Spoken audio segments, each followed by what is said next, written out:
The old factory loomed before me, its brick walls weathered by decades of neglect. Broken windows stared down like hollow eyes, and rust had claimed every metal surface in sight. This was my inheritance, my parents' idea of a cruel joke. Have fun with your pile of junk. My brother Michael's words still rang in my ears from the will reading earlier that morning. He and my sister Alexandra had received the bulk of our parents' fortune, luxury homes, investment portfolios, and control of the family's thriving tech company. Meanwhile, I got this abandoned factory on the outskirts of town. I stood there in my business suit, feeling ridiculously overdressed for the task of exploring this industrial ruin. The key felt heavy in my hand, an ancient iron thing that looked like it belonged in a museum rather than a modern lock. My name is Emma Carter, and at 32, I had just become the proud owner of absolutely nothing. Or so they thought. The lock protested with an ear-piercing screech as I turned the key. The heavy door groaned open, releasing a rush of stale air. Dust particles danced in the beam of sunlight that penetrated the gloom. The interior was a maze of old machinery, conveyor belts frozen in time, and shadows that seemed to hold secrets. This factory had belonged to my grandfather, Thomas Carter. He'd started his business here in the 1960s, manufacturing specialized industrial equipment. But after his death 15 years ago, my parents had abandoned it, focusing instead on their newfound success in the tech industry. They never talked about what Grandpa Thomas had built here. In fact, they seemed almost eager to forget this place existed. I pulled out my phone and switched on its flashlight, sweeping a beam across the factory floor. Despite the years of abandonment, there was something almost majestic about the space. The machinery, though covered in dust, looked remarkably well preserved. Grandpa had always been meticulous about maintenance, a trait my parents had mocked as old-fashioned. "What a waste of time," my father would say. "The future is in software, not rusty machines." As I explored deeper into the building, memories of childhood visits flooded back. Grandpa Thomas bringing me here on Saturday mornings, patiently explaining how each machine worked. The pride in his voice when he talked about precision engineering and quality craftsmanship. I had been the only grandchild who showed any interest. Michael was too busy with his video games, and Alexandra considered factories beneath her. The beam of my flashlight caught something unusual, a door nearly hidden behind an old filing cabinet. I remembered this door from my childhood visits, but Grandpa had always said it was just a storage closet. Now, looking at it with adult eyes, I noticed something odd. The door's lock was far more sophisticated than anything else in the building, and despite the general decay around it, this door and its frame appeared well maintained. My hands trembled slightly as I approached. The filing cabinet was heavy, but years of hitting the gym before work had given me strength my family never expected. It took some effort, but I managed to push it aside enough to reach the door. There was no keyhole. Instead, I found a panel with numbered buttons, now revealed by my flashlight. A keypad in a factory this old. That made no sense. Unless. I closed my eyes, thinking back to my last conversation with Grandpa Thomas, just days before his death. He had been unusually serious that day, his usual warmth replaced by an urgent intensity. "Remember the numbers, Emma," he had said, gripping my hand. "Your birthday, the day we first came here, the year this factory opened, remember them." At the time, I thought it was just the ramblings of a sick old man.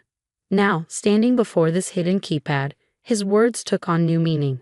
With shaking fingers, I punched in the numbers, 419 for my April 19th birthday, then 726 for July 26th, the first time he brought me to the factory, and finally 1964, the year he opened for business. For a moment, nothing happened. Then a soft click echoed in the silence, and the door swung inward. My flashlight revealed a narrow staircase leading down into darkness. The air that drifted up was cool and dry, carrying a faint scent of paper and metal. Taking a deep breath, I began my descent. The basement was nothing like I expected. Instead of a musty storage room, I found myself in what appeared to be a pristine office, frozen in time. The walls were lined with filing cabinets, each meticulously labeled. A large drafting table dominated the center of the room, its surface covered with blueprints held down by brass paperweights. But what caught my eye was the envelope propped against an old desk lamp. On it, in my grandfather's distinctive handwriting, was my name. My hands shook as I opened it, unfolding the pages inside. "My dearest Emma, If you're reading this, you found my secret office, just as I always knew you would. You were the only one who truly understood what we built here, not just machines, but dreams made real through precision and patience. What your parents never understood, what your siblings never cared to learn, was that this factory holds secrets worth far more than they imagine. The blueprints you see around you represent my life's work, including designs I never had the chance to patent. Look in the red filing cabinet marked Project Phoenix. Inside you'll find everything you need to understand why I kept this hidden, and why I made sure this factory would pass to you. They may think they've given you nothing, Emma, but in truth, I've left you everything. All my love, Grandpa Thomas. My heart pounding, I turned to the red filing cabinet. Inside, I found folders filled with detailed technical drawings, mathematical calculations, and what appeared to be designs for a revolutionary type of industrial automation system, one that solved problems still plaguing manufacturers today. But it was the last folder that made my breath catch. Inside were patent applications, never filed, for technologies that were decades ahead of their time. Clean energy solutions, efficient recycling processes, manufacturing innovations that could revolutionize entire industries. And alongside them, a notebook containing detailed market analyses, potential client lists, and implementation strategies, all meticulously updated until just days before his death. Grandpa hadn't just been tinkering in his old factory, he had been preparing for the future, a future he had planned for me. I sank into his old office chair, my mind racing with possibilities. The factory above wasn't just a rusty old building. It was a testing ground, a proof of concept for ideas that could be worth millions. Ideas that were now mine. My phone buzzed, a text from Michael. Enjoying your Ted and his farm, sis? I looked around the secret office at the wealth of innovation surrounding me and smiled. They thought they had given me nothing. They thought this was a joke, a final way to show me my place in the family hierarchy. But Grandpa Thomas had known better. He had seen something in me that my parents and siblings had missed. And now, sitting in his hidden office surrounded by his brilliant legacy, I knew exactly what I had to do. I pulled out my laptop and began to work. The first step would be finding investors who could appreciate what I had discovered. Then I would need engineers, developers, people who could help turn these designs into reality. My family thought they had buried me in a worthless old factory. They didn't realize they had given me the foundation for an empire. As I worked late into the night, surrounded by my grandfather's brilliant designs, I thought about the look on their faces when they realized what they had given away. But that would come later. 6 months after discovering my grandfather's secret office, I stood in the factory's main floor, now humming with new life. The rusty machines had been cleared out, replaced by state-of-the-art manufacturing equipment. Every surface gleamed under fresh LED lighting, and the once broken windows now sparkled with energy-efficient smart glass. Getting here hadn't been easy. The first month was spent meticulously documenting every blueprint, every note, every scrap of my grandfather's genius. I practically lived in that basement office, surviving on coffee and determination. My family, meanwhile, hadn't bothered to check on me once. The breakthrough came when I met James Chen, a venture capitalist known for his interest in sustainable technology. I had approached his firm with carefully selected pieces of my grandfather's designs, just enough to prove their value without revealing everything. "Miss Carter," he had said, leaning back in his chair after my presentation, "do you realize what you have here?" I did. Grandpa's automation systems weren't just innovative, they were revolutionary. His designs solved critical problems in manufacturing efficiency while simultaneously reducing energy consumption and waste. In today's world of environmental consciousness and rising production costs, they were worth a fortune. James's firm offered $5 million in initial funding. It was a fraction of what the technology was worth, but it was enough to start. I maintained majority control and insisted on keeping my grandfather's name on every patent. The day renovations began on the factory, Michael drove by in his Ferrari, probably expecting to find me wallowing in dust and failure. Instead, he saw construction crews and shiny new equipment being delivered. His call came that evening. "What do you think you're doing?" he demanded. "You're wasting money fixing up that worthless building." I let him talk himself out, then simply said, "Time will tell, brother," and hung up.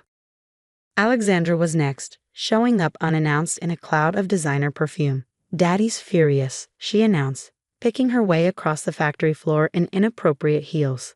He says you're embarrassing the family name by playing entrepreneur in this dump. I shoved her to the door without responding. Let them think I was failing. Let them underestimate me one last time.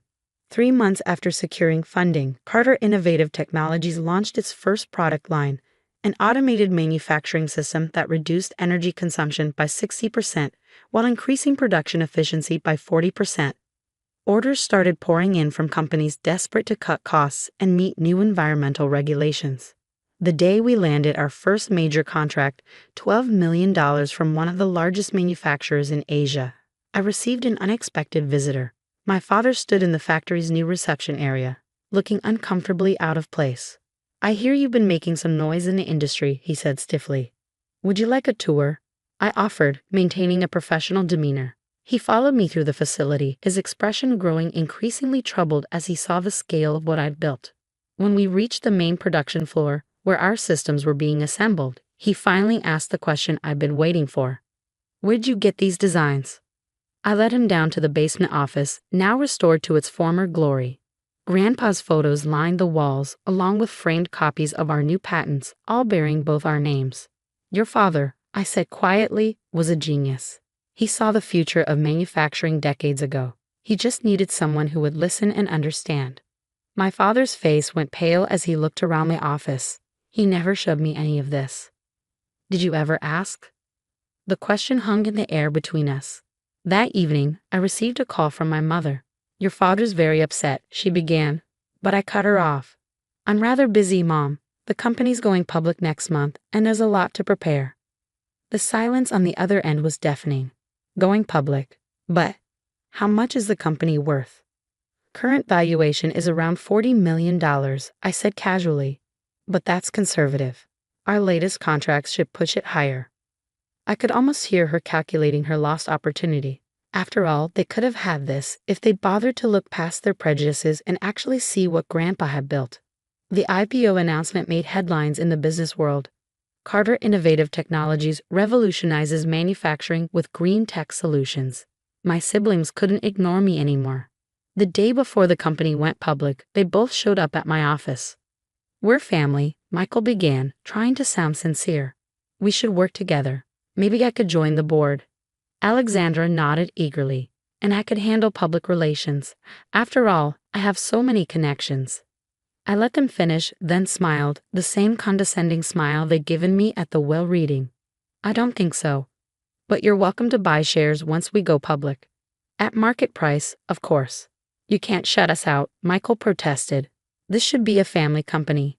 "It is," I replied. "It's Grandpa's and mine. The family had their chance. They chose software over rusty machines, remember?" After they left, I went down to the basement office. I kept it exactly as Grandpa had left it, though now it served as my private retreat rather than a secret workspace. Sitting in his old chair, I pulled out the letter he'd left me, its pages now worn from frequent reading. The next day, Carter Innovative Technologies went public. The stock price doubled within hours. Business channels buzzed with the story of the hidden industrial genius whose granddaughter had brought his innovations to life. My parents watched their tech company's market share shrink as investors flocked to the future we were building. A month later, I received an invitation to the annual family Christmas party. For the first time, it would be held at my house. The host had insisted. Apparently, success commanded respect, even from those who had dismissed you. I stood in Grandpa's office, holding the invitation.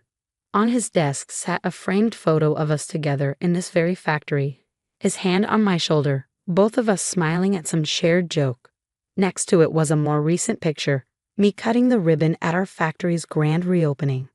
"We did it, Grandpa," I whispered. The factory hummed above me, its rhythms as familiar now as my own heartbeat. In the end, my inheritance hadn't been just a building or even the blueprints. It had been my grandfather's belief in me, his trust that I would understand what he had created and carry it forward. My phone buzzed. Another stock alert. Carter Innovative Technologies had just hit a new high. I smiled, thinking of my family scrutinizing every uptick, finally realizing what they had given away. But I had something better than their regret. I had built something meaningful, something that would last. My grandfather's legacy lived on, not just in the technology we created, but in the way we created it, with patience, precision, and an unwavering commitment to excellence.